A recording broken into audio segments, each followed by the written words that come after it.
ॐ भूर्भुवः स्वः तत्सवितुर्वरेण्यं भर्गो देवस्य धीमहि धियो यो न प्रचोदयात् ॐ शान्ति शान्ति शान्तिः.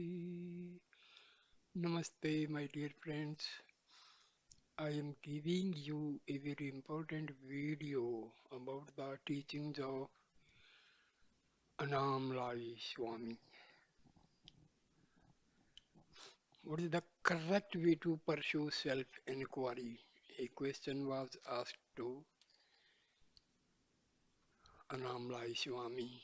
So he replies, Bhagwan has said when thoughts arise, stop them from developing by inquiring to whom is this thought coming.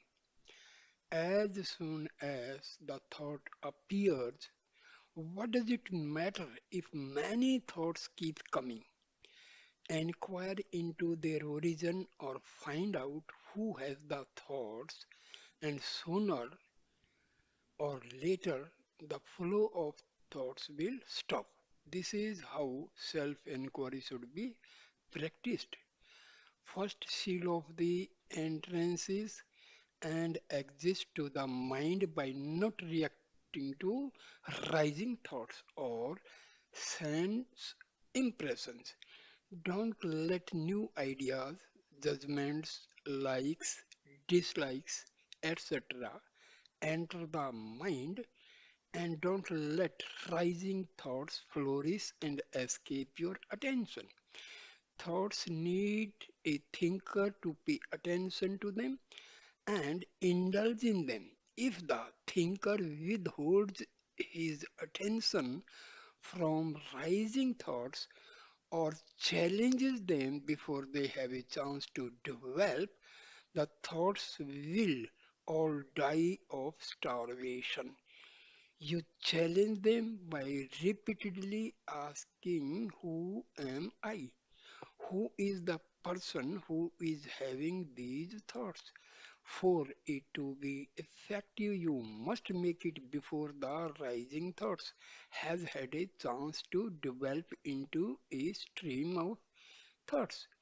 You must generate the conviction I am the all pervasive consciousness in which all bodies and minds in the world are appearing and disappearing.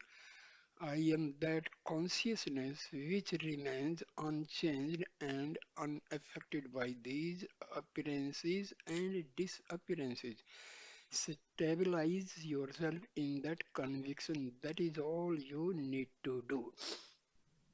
Here, the word thinker is used. Thinker is ego.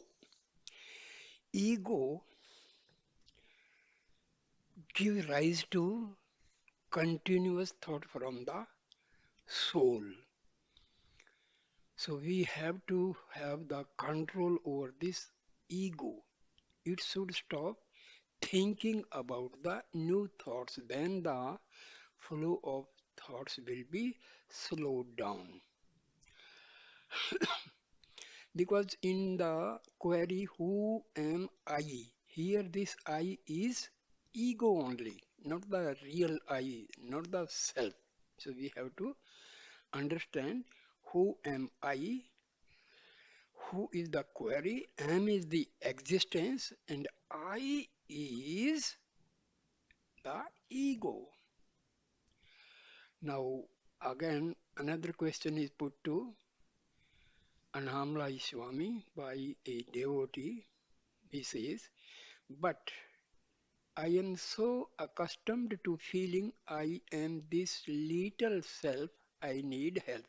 Little self means ego. The little self will only give way to the real self if you meditate constantly. You cannot whisk it away with a few stray thoughts. If you can understand that this little self never at any time had any existence outside your imagination, Just like the snake never existed, it was always the rope. You will not be concerned about ways to eliminate it.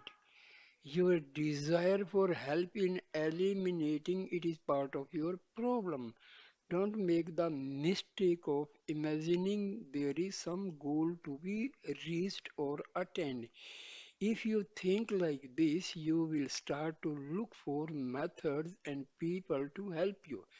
This just perpetuates the problem you are trying to end. Instead, cultivate the strong awareness I am the self, I am that, I am Brahma, I am everything. You don't need any method to get rid of the wrong ideas about yourself. All you have to do is stop believing them. The best way to do this is to replace them with ideas which more accurately reflect the real state of affairs. If you think and meditate, I am the self, it will do you a lot more good than thinking, I am the little self. How can I get rid of this little self? Little self means false I or ego. You said that you need help. If you desire to gain a proper understanding of your real nature is intense enough, help will automatically come. If you want to generate an awareness of your real nature, you will be immeasurably helped by having contact with a Jnani. The power and grace which a Jnani radiates quieten the mind and automatically eliminate the wrong ideas you have about yourself. You can make progress by having satsang of a realized guru and by constant spiritual practice. The guru cannot do anything for you. You must practice constantly in order to give up the limiting habits of many lifetimes. Here, Annamalai Swami is talking about a Jnani, a guru, realized soul. But first thing, purify yourself. Please, this is very important. Purify your mind.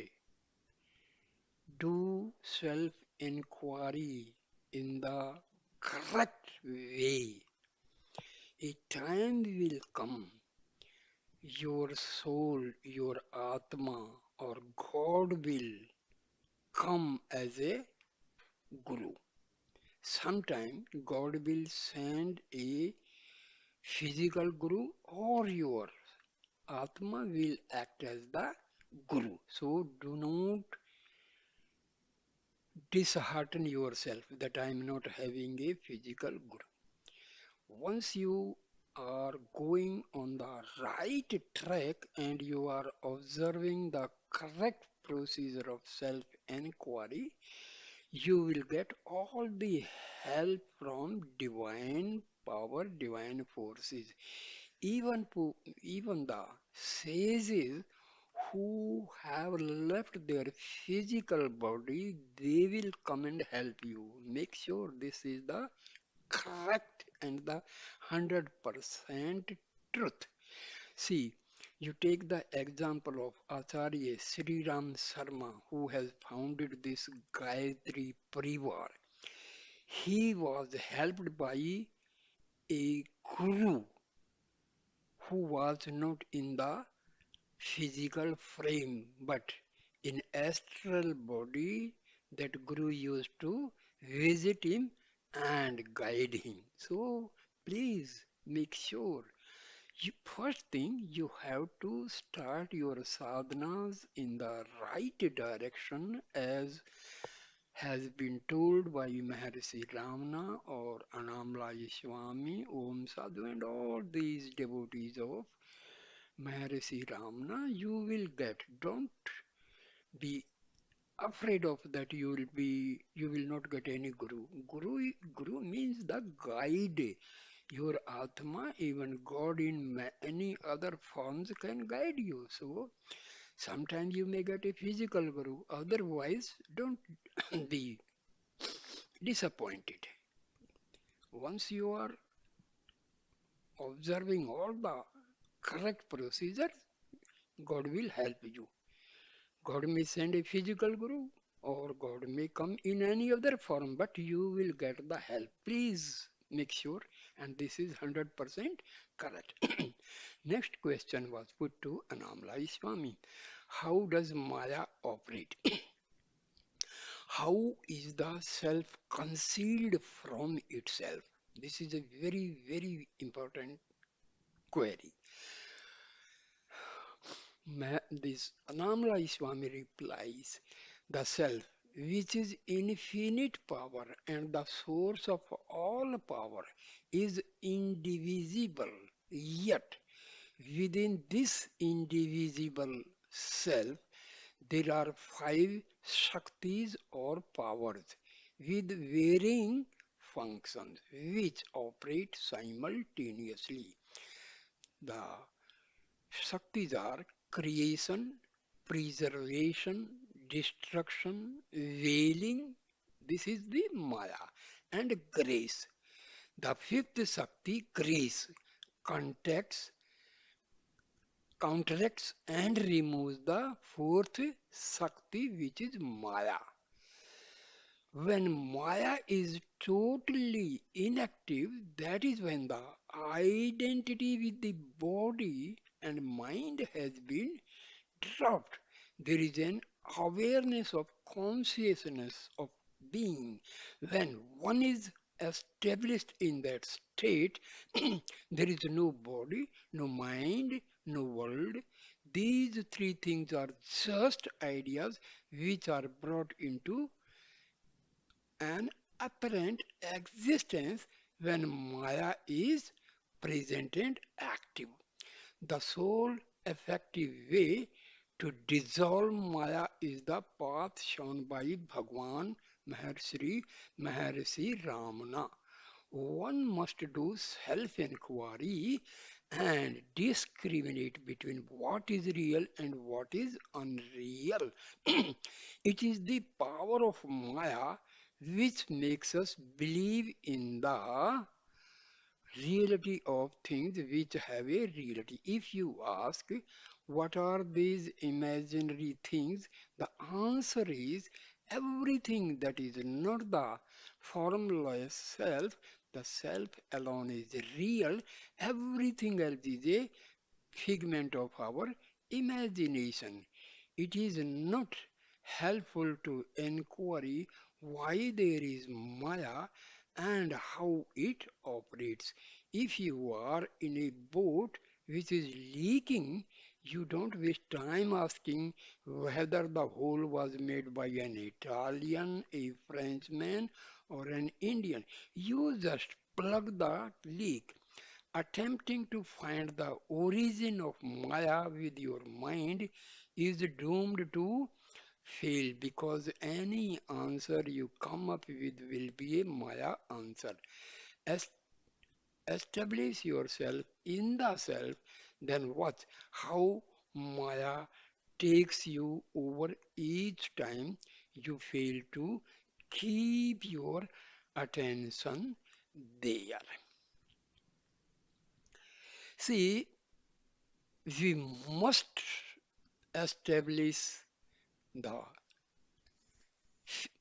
must establish faith in our Atma. Atma is omnipotent.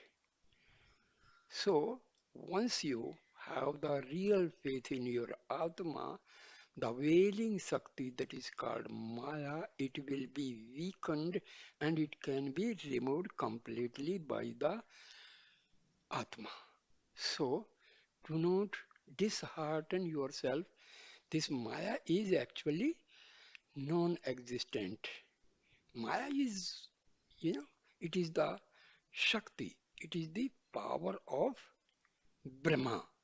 So But you just divert this Maya to follow Atma and not the vice versa. Do not force your Atma to follow Maya, then you will be in all sorts of problems. So, force this Maya to follow your Atma. So, automatically it will vanish. This is the simple procedure. See, Maya is originated from the self only. Self is omnipotent, infinite. It has infinite power. So it is part of self only. So definitely this Maya is also very powerful. It has power because it is coming from the self, which is omnipotent. So a question was put to Annamalai Swami. The devotee asked, if Maya is a Shakti, what exactly is this Shakti? Shakti is energy or power. It is a name for the dynamic aspect of the self. Shakti and Shanti are two aspects of the same consciousness. If you want to separate them at all, you can say that Shanti is the unmanifest aspect of self, which Shakti is the man- manifest. But really, they are not separate. A flame has two properties, light and heat. The two cannot be separated. They are like the sea and the waves. Shanti is the vast, unmoving body of water. The waves that appear and move on the surface are Shakti. Shanti is merciless, vast and all encompassing. White Shakti is active. You can say this Maya is kinetic energy and Shanti is the potential energy. Potential energy means at rest. Kinetic energy means in motion. So the Shakti of self, when it is dynamic, when it is infested with kinetic energy, so this becomes the Maya because it will create many wailing and confusing aspect. So it is very powerful. But with patience, we have to convince ourselves that this Maya is in no way helpful in spiritual pursuits. So we must stop this to act on the self. If we allow this Maya to play, it may create havocs and it may displace our self-inquiry and it creates haphazard. So we must convince this Maya to stop acting against the pursuit of self-inquiry. Further, Bhagavan used to say that after realization, the Jivan Mukta experiences Shanti within and is established permanently in that Shanti. Shanti means tranquility, peace. After realization, this Maya will stop acting. In the state of realization, he sees that all activities are caused by Shakti, that is dynamic, that is kinetic. After realization, one is aware that there are no individual people doing anything. Instead, there is an awareness that all activities are the Shakti of the same self. The jnani is one who is fully established in the shanti or the peace and is always aware that Shakti is not separate from him. In that awareness, everything is his self and all actions are his. The universe is controlled by the one Shakti, sometimes called Parmeswara Sakti, the power of the Supreme Lord. This moves and orders all things. Natural laws, such as the laws that keep the planets in their orbits, are all manifestation of this Sakti.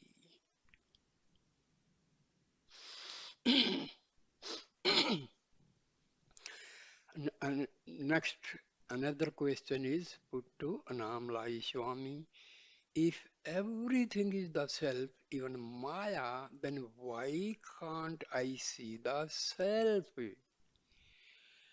See, if something's lying at the bottom of a water pot, if the water is having waves and some dirt put in that, you cannot see the object lying at the bottom of that pot.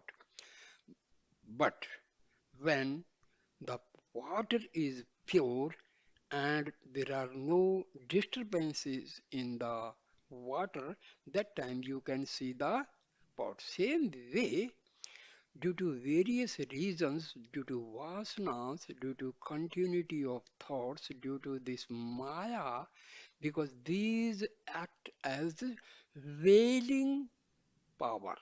So, due to the veils created by these factors, we are not able to see our Atma. So, what Annamalai Swami says, listen, because you are looking in the wrong direction. You have the idea that the self is something that you see or experience. This is not so. The self is the awareness or the consciousness in which the seeing and experiencing takes place. Even if you don't see the self is still there. First, we have to have faith in this reality. Bhagwan sometimes remarked humorously, people just open a newspaper and glance through it. Then they say, I have seen the paper.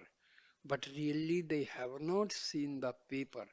They have only seen the letters and pictures that are on it. There can be no words or pictures without the paper.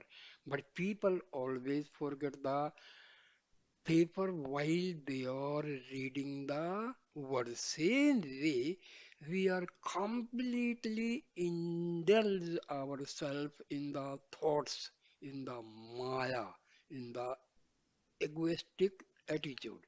So, due to these wills, we are not able to see or experience this Atma. While people see the names, while people see the names and forms that appear on the screen of consciousness, they ignore the screen itself. If people were to be aware of the consciousness instead of the form that appear in it, they would realize that all forms are just appearances which manifest within the one indivisible consciousness. The consciousness is the self that you are looking for. You can be that consciousness, but you can never see it because it is not something that is separate from you. Another question is asked, how do I know if I am progressing in my meditation? This is the question put frequently to any sage. See, this is a very simple way. When you are having less thoughts. That is one indication. When you feel glimpses of peace and happiness, this is the another indication that you are progressing. And when you are having no wailing thoughts, no vibratory actions, that means you are progressing. Now let us see what Annamalai Swami replies.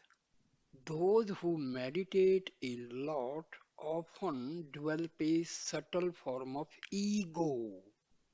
This is what ego means. You are having lot of thoughts. The frequency of thoughts is increased. They become pleased with the idea that they are making progress. They become pleased with the states of peace and bliss that they enjoy. They become pleased that they have learned to exercise some control over their wayward mind, or they may derive some satisfaction that they have found a good guru or a good method of meditation. All these feelings are ego feelings. When ego feelings are present, awareness of the self is absent. The thought, I am meditating, is an ego thought. If real meditation is taking place, this thought cannot arise. Don't worry about whether you are making progress or not. Just keep your attention on the self 24 hours a day. Meditation is not something that should be done in a particular position at a particular time. It is an awareness and an attitude that must persist throughout the day. To be effective, meditation must be continuous. If you want to water a field, you dig a channel to the field and send water continuously along it for a lengthy period of time. If you send water for only 10 seconds and then stop, the water sinks into the ground even before it reaches the field. You will not be able to reach the self and stay there without a prolonged continuous effort. Each time give up trying or get distracted, some of your previous efforts goes to waste. You divide your life up into different activities. I am eating, I am meditating, I am working, etc. If you have ideas like these, you are still identifying with the body. Get rid of all these ideas and replace them with the single thought, I am the self. Hold on to that idea and don't let go. Don't give these I am the body idea any attention. Learn to recognize them in the moment they arise or deny them.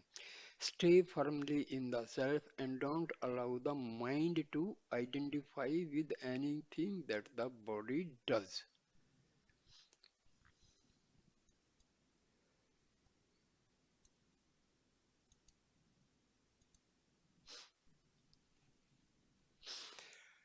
Another question is put to Annamalai Swami. My mind is unstoppable. How do I bring it to the self? When it rises, the mind automatically goes out into the world. If you do self-inquiry, you can train it to flow towards to the self. In deep sleep, the mind automatically goes to the self, but you are not aware of it. Through the steady practice of self-inquiry, the mind can be trained in such a way that it automatically flows towards the self in the waking and dream states. It is very difficult at first, but with practice it can be done. Repeated self-inquiry makes the mind go back into the self. Other methods may produce good experiences, but the good experiences will not make the mind go back into the self and stay there. See, use the positive affirmative method. What is that? Sit for meditation, close your eyes.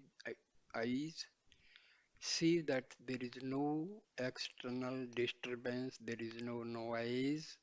Then convince your mind or your ego, say like this, repeat like this, contem contemplate like this. I am going slowly and steadily inward, deeper, deeper, and deeper. I am nearing the spiritual heart. Now I have reached the gate of the spiritual heart. Now I am going to enter the spiritual heart. I have entered the spiritual heart, and now I am merging with the Atma. Here this I is ego. Remember this, ego is nothing but the modification of mind. When you say I am going inwardly, slowly and steadily, make sure this includes your mind, your intellect, your ego, and any other modification of mind. So, mind, along with its modifications, is compelled and convinced to move inwardly towards the spiritual heart and say, I am merging with the soul, and subsequently, my Atma is merging with the Brahma. Dear friend, this is the most important procedure. Your thoughts will cease to rise continuously. Maya will spo- uh, stop its place. Ego will be reduced to just completely powerless. Very, very nice math. You just, have positive affirmations like this when you are sitting in the meditation. Again, repeat. I am going inwardly, deeper and deeper, deeper and deeper, and going towards the spiritual heart, entering the spiritual heart, and merging with the self, merging with the Atma, and in turn, Atma is merging with the Brahma. Please, please have this experience. You will you will definitely, you will definitely have a good progress in the self-inquiry. Next question is put to Annamalai Swami. Is it good to devote some time to stay healthy? See, when our body is not healthy, so our whole attention will be towards the body only. So it is a good thing we must keep our body healthy. A healthy body will have a sound mind. So if the body is healthy, your 50% problems are solved. Otherwise, if the body is not healthy, your 50% power will be dissipated in the thinking about the body pain. There is pain here, there is stomach is there, headache is like this, then your complete progress in the self inquiry will be disturbed and hampered. So it is a very nice thing. And for keeping the body healthy, just keep watch on your diet. Ha- You, eat sattvic food in less quantity. If you eat sattvic food but in bulk, that is also harmful. So eat sattvic food and in proper quantity. Now let us come to the question answer. Is it good to devote some time to stay healthy? Now, this Annamalai Swami replies, it is difficult to do sadhana if the body is not in good condition. Hatha yoga is one way of staying healthy. Bhagwan used to say, however, that of all the different asanas, nididhasana is the best. He would then add the nididhasana means abidance in the self. Don't pay too much attention to the body. If you worry about the well being of your body, you identify with it more and more. Look at it as a useful vehicle, maintain it, fuel it properly, and repair if it breaks down. But don't become attached to it. If you can keep your attention on the self without being distracted by unpleasant bodily sensations, you are healthy enough to do sadhana. If you do your meditation earnestly and continuously, you will begin to find that health problems will not distract you. When your abidance in the self is firm and strong, you cease to be aware of the body and its pains. We must take care of the body by giving it food, shelter, and clothing. This is necessary because the journey to the self is only easy when the body is healthy. If a ship is not if a ship is not in need of repair, it is in good condition. We can easily use it to go on a journey, but you should not forget the purpose for which we have been given this body. Or our purpose in life is to realize the self. It is an easy matter to get a little food and find somewhere congenial to live and meditate. Once we have achieved this, we should have to further interest in the world and its problems. Next question. Forgetfulness of the self is a big problem for me. Annamalai Swami replies, forgetfulness of the self happens because of non-inquiry. So I say, remove the forgetfulness through inquiry. Forgetfulness is not a part of your destiny. It is something you can choose from moment to moment. That is what Bhagwan said. He said that you have the freedom either to identify with the body and its activities, and in doing so forget the self, or you can identify with the self and have the understanding that the body is performing its predestined activities, animated and sustained by the power of the self. If you have an oil lamp and you forget to put oil in it, the light goes out. It was your forgetfulness and your lack of vigilance that caused the fight to go out. Your thoughts were elsewhere. They were not on tending the lamp. In every moment, you only have one real choice: to be aware of the self or to identify with the body and the mind. If you chose the latter course, don't blame God or God's will or predestination.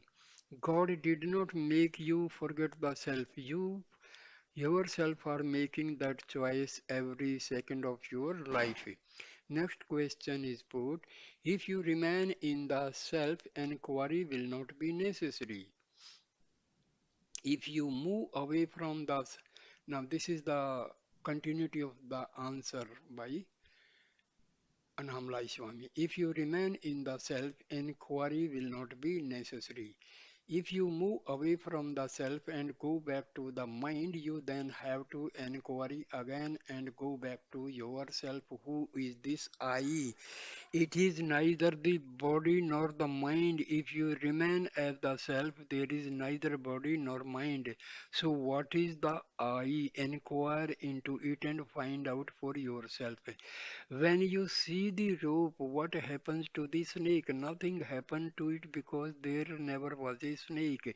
Similarly, when you remain as the self, there is a knowing that this I never had any existence. All is the self. And you are not separate from the self. All is you.